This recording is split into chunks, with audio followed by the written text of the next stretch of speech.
Hot damn, what a developer direct from Xbox. I really didn't know what to expect because this past month I've just been putting my nose to the grindstone on Monster Hunter World, getting ready for next month when Wilds comes out. Really though, that developer direct was quite impressive, even coming from somebody who's wearing a PlayStation hoodie. In fact, let's switch that up.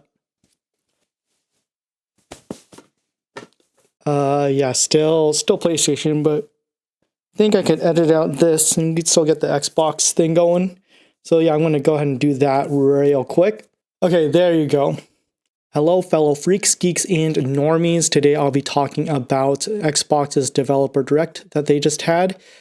For a quick overview, they announced Ninja Gaiden 4 with a release window of fall 2025, and they also shadow dropped Ninja Gaiden 2 Black. Then we got South of Midnight with a release date of April 8th, Clair Obscur Expedition 33 with a release date of April 24th, and lastly, to close it out, they showcased Doom: The Dark Ages with a release date of May 15th, all of which will be releasing on Game Pass Day 1.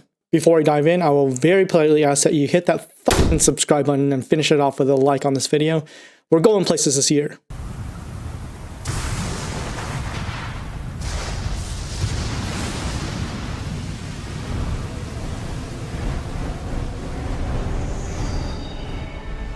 First up, they showed us Ninja Gaiden 4 coming from Team Ninja with some help with Platinum Games. This game looked extremely intriguing, and I can only hope that they keep the difficulty of vanilla Ninja Gaiden 2 because I need to redeem myself. I just need to. I'll explain later, but Ninja Gaiden 4 looks awesome. It's dark and visceral, very stylized. The blood and gore is very excessive, but it's artistic and acts like, 10 exclamation points after a very convincing point. The influence of Platinum Games is very apparent with the fast-paced battle, smooth sliding like in Vanquish, and very smooth action-y set pieces. We have a new protagonist in Yakumo who is part of the Raven clan, who are apparently rivals to the Hayabusa clan. And speaking of the Hayabusa clan, Ryu comes back and it looks like you'll be able to play him for a couple of chapters. But this new dude, Yakumo, obviously very cookie cutter ninja looking guy, but man, this guy, it seems fun as hell to play. I think they went this way with a new protagonist to help modernize the speed and combat of the Ninja Gaiden games. This guy has a new form of fighting called Raven style and Bloodbind Ninjutsu Nue style,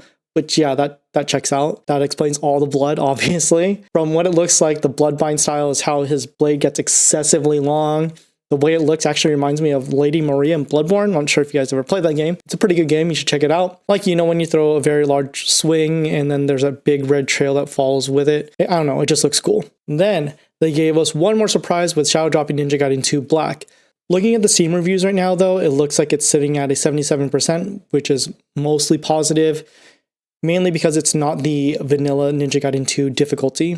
It looked like they went with the Sigma difficulty, which was a re-release where they lowered the enemy damage and lowered the amount of enemies that you actually encounter. So people are kind of mad that they didn't go with the route of the vanilla Ninja Gaiden 2. Regardless, I'm still going to try and give this game another crack. I did try the vanilla version back in 2008, and I did not have the patience for it at the time. And I actually spiked a controller in frustration, and obviously spiking a controller is never a good look. So yeah, being reformed, I think I can easily conquer this game. It is really picking up out there. Did you pack everything? Mama, this ain't my first hurricane. I know what to do. As long as you didn't forget the Flashlights and batteries. Oh, shoot, we got 5 minutes.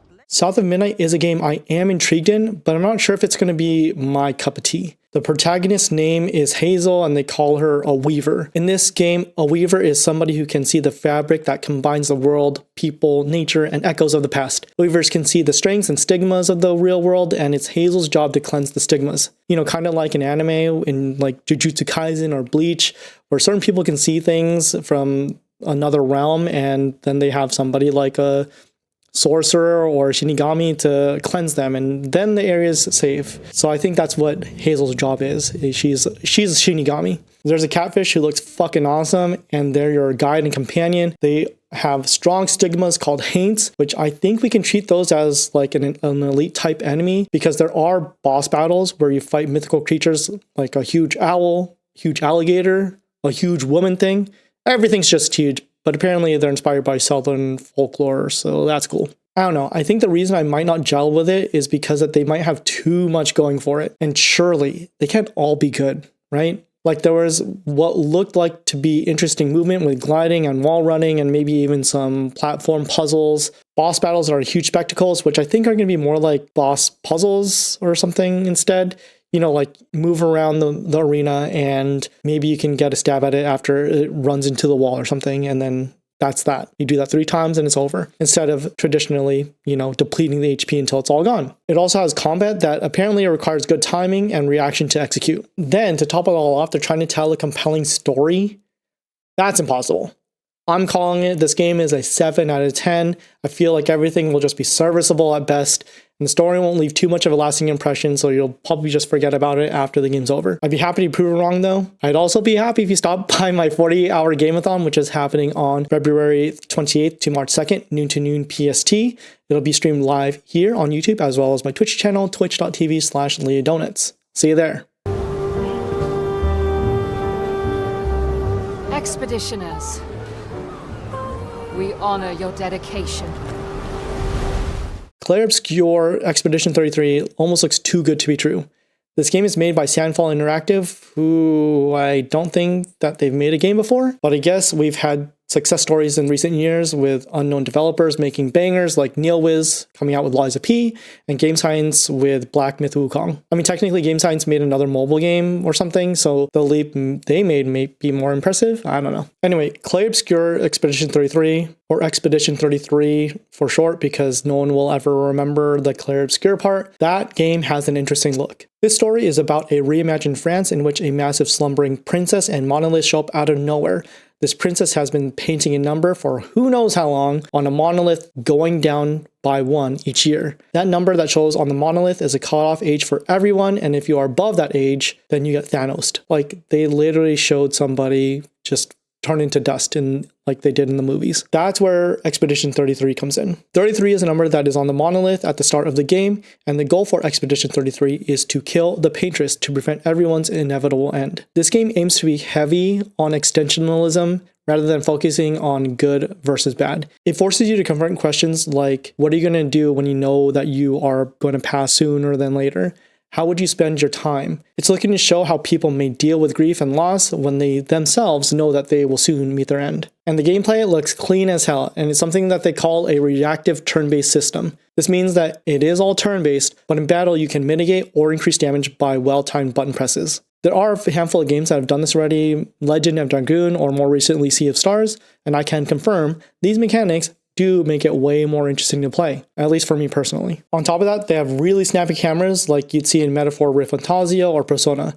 Zooming in and having a bit of camera tilt and following the character into their attack, it makes it feel that much more immersive. They also show things like a gestural, which I think are the equivalent of summons. Gestrals are apparently immune to the Paintress's countdown, not sure why, but they're apparently some sort of ancient being, and I'm sure the lore will explain it. Then we got our big blimpy looking friend, Eskie, who is allegedly the most powerful creature in the world of Expedition 33. He's so powerful that he's even going to be your mode of transportation in the 3D world map. Yep, an old school 3D world map, which honestly I didn't know I missed until they mentioned it. I think the only downside that I saw in this gameplay trailer was a bit of menuing when they were trying to show you how versatile builds can be. It was like Team Ninja levels of what seemed to be loot, or I guess in this game they call it Lumina or something. Either way, this Lumina stuff gives you passive upgrades, but again, the menu showing you this was like a grid of items. If they don't have an optimized build button or some sort of a prioritization option, then that's probably going to be something that's going to be extremely tedious to navigate. Kind of like how Zelda Echoes of Wisdom handle the echoes you've obtained. Just a lot of button presses just to get to the thing that you want. Anyway, Expedition 33 looks good, and I'm very much looking forward to it when it releases in like 3 months, which is crazy that I'm saying that because I'm just so used to games being shown and then it won't come out for another 2 or 3 years or 4 or 5, 6 years. I'm looking at you, Elder Scrolls 6. I mean, technically they did announce this and I did forget about this, so.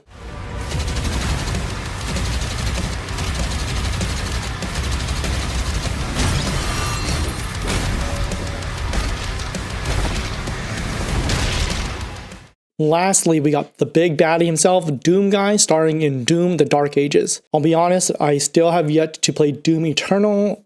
I know, I'll get around to it, but Doom 2016 was really awesome. I actually like the way they presented it in this direct, where they said Doom 2016 was run and gun, Doom Eternal was jump and shoot, and Doom The Dark Ages is stand and fight. When he said that, I was like, that was some pretty badass delivery right there. So yeah, this game focuses on standing your ground and being what they call an iron tank. Its sci-fi fantasy setting sets the stage for a medieval war against hell and acts as your prequel to Doom 2016. They say that this game is a return to form to the original Doom, you know, a game without all the acrobatics and instead just strafing and shooting. Obviously, they add some innovation to that, and this time around, they really emphasize your shield saw. They show the shield saw blocking, parrying, deflecting, and being thrown, and touted that it was all on a single button press. Very cool. They also showed another button press, which 2 out of 3 right there, which is your melee. Doom Guy can now use his iron flail, electrified gauntlet, or mace to bonk the demons back where they belong. The third button press is the trigger, obviously, so then you can shoot things and make you feel like a god. What's even crazier though is that there's a segment in this game where you control a 30-story Atlan, which is essentially a mech, and to be sure they don't keep everything grounded, they added a cybernetic dragon with a Gatling gun. Just a wild assortment of words right there. They said it's not just a one and done thing, so we'll see how they utilize these machines. Taking a closer look at the shield, it seems as though the enemy attacks are color-coded. Just a normal orange attack can be blocked with your shield, and green attacks are the ones that can be parried if it's a melee, or deflected if it's a projectile. There seems to be a lot of skill expression in this game, but if that's all too much for you and too try-hard, they have a slew of accessibility options to make the game more approachable. You want a wider parry window? You got it. You want a slower game? You got it. You want to take more damage? Yep, you got that too. This is actually kind of awesome, and intrinsically it builds up a challenge run for those who want to have that challenge run, while at the same time offering a smooth and indescribable power trip for those who want to live out that power fantasy. They also mentioned that glory kills were unsynced, which I guess is fine. I don't know. They kind of just look like normal kills to me. I like to have the option of either having canned animation or the quick unsynced glory kill. Like, I imagine if I was speedrunning, then the canned animations can get a bit annoying and the new glory kill would be optimal for timing. But I don't know, it's a thing, I guess. So that was it. I think I've rambled on long enough. If you enjoyed this video, feel free to like and subscribe. What game are you looking forward to the most from this lineup? Are you swayed to pick up any of the games that they announced that you were on the fence on? What grade would you give this direct? For me, I think I'd actually give it a solid A. Each game had its own personality and covered a wide range of genres. Like Ninja Gaiden is the fast-paced action-adventure game. South of Midnight was kind of like the slower story-based action-adventure game. Then we had Expedition 33, which is very much like a classic JRPG, but with a modern twist to it. And finally, we have Doom: The Dark Ages that looks to its ancestors, trying to reinvent what it means to be a modern boomer shooter by taking inspiration from the floppy disk that started it all. Anyway, that's it for me. Thanks for hanging out and watching this video, and I'll see y'all in the next one.